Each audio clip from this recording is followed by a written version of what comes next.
देखिए। फरमाएं। अब मजीद कोई इल्जाम तराशी बाकी रह गई है क्या?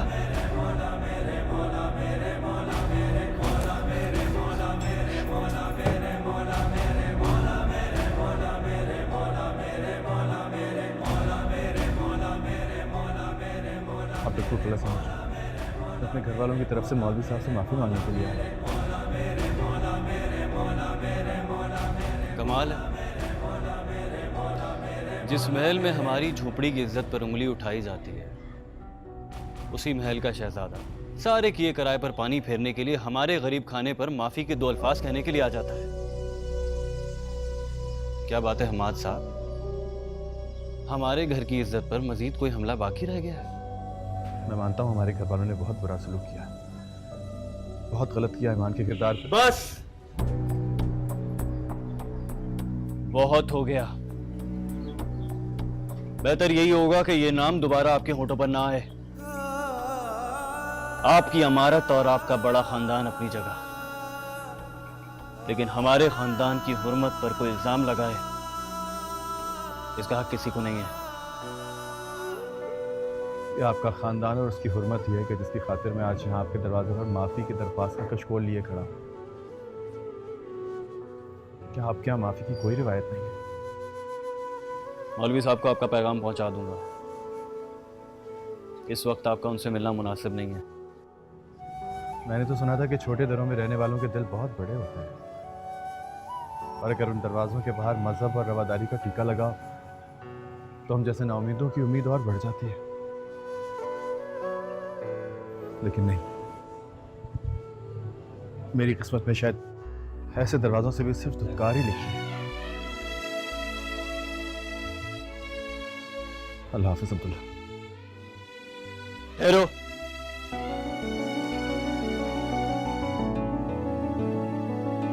हर एक बात पे कहते हो तुम कि तू क्या है, तुम ही कहो ये अंदाज़े गुफ्तगू क्या है। हमारा गरीब खाना इस लायक नहीं है, लेकिन मेरी खुशी की खातिर आप 2 घड़ी बैठ जाइए। हाँ बैठे, मैं बुला कर रहता हूँ। मौलवी साहब को तकल्लुफ़ मत कीजिए, तकल्लुफ़ मत कीजिए। क्या गरीब आदमी का तकल्लुफ और क्या करें। बहुत बहुत शुक्रिया हमाद मियां, आप मेरी इमारत के लिए आए। सच पूछो तो मुझे बड़ी खुशी हुई।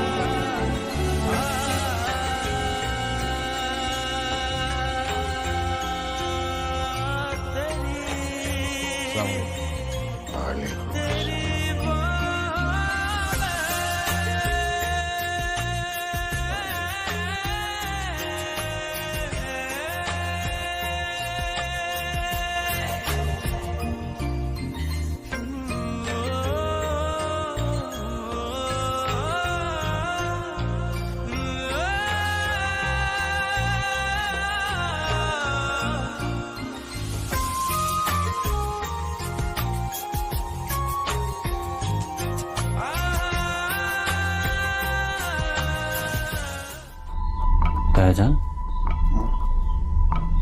आप बात कीजिए, मैं आता हूं।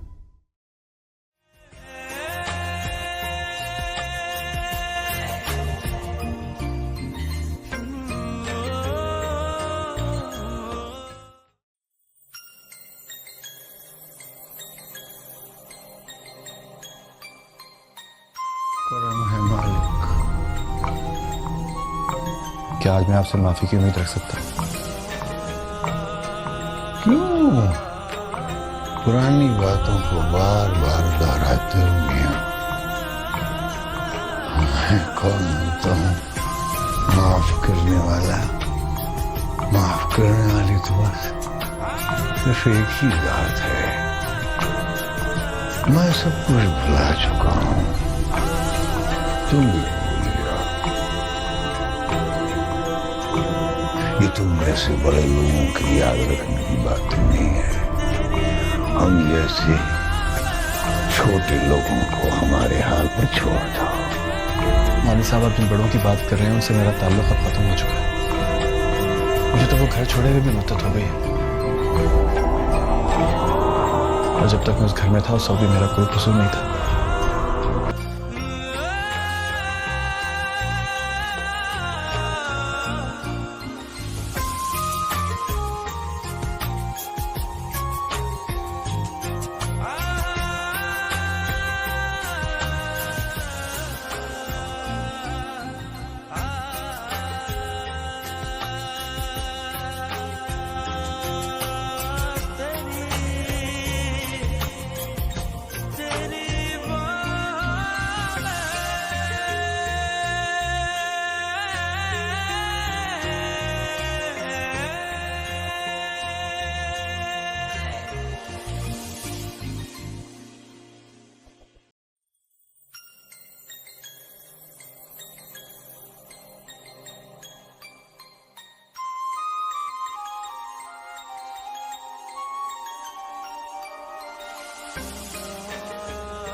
जहां साला साल कोई नमाज भी ना पढ़ता हो,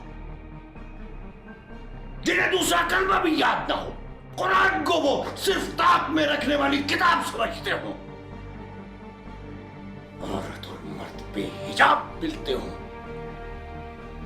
तुम भी उसी घर से ताल्लुक रखते हो। उस घर को छोड़ देने से तुम्हारी खसलत नहीं बदल जाएगी। मैं अपनी आइंदा नस्ल को बर्बाद नहीं कर सकता।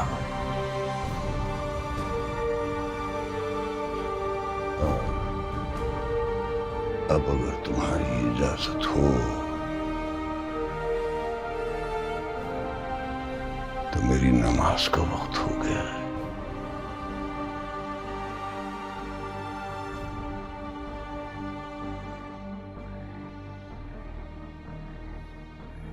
ठीक कहा है आपने मौलवी साहब।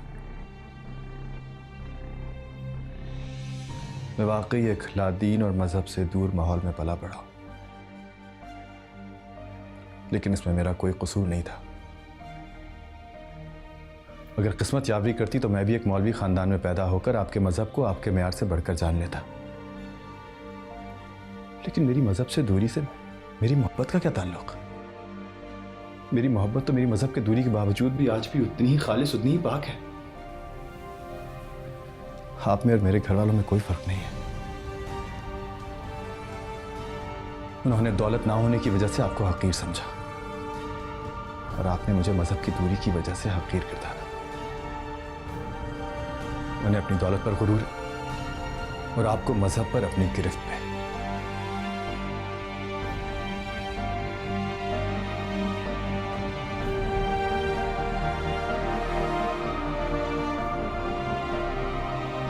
उन्होंने दौलत ना होने की वजह से आपको हकीर समझा और आपने मुझे मजहब की दूरी की वजह से हकीर गिरदारा।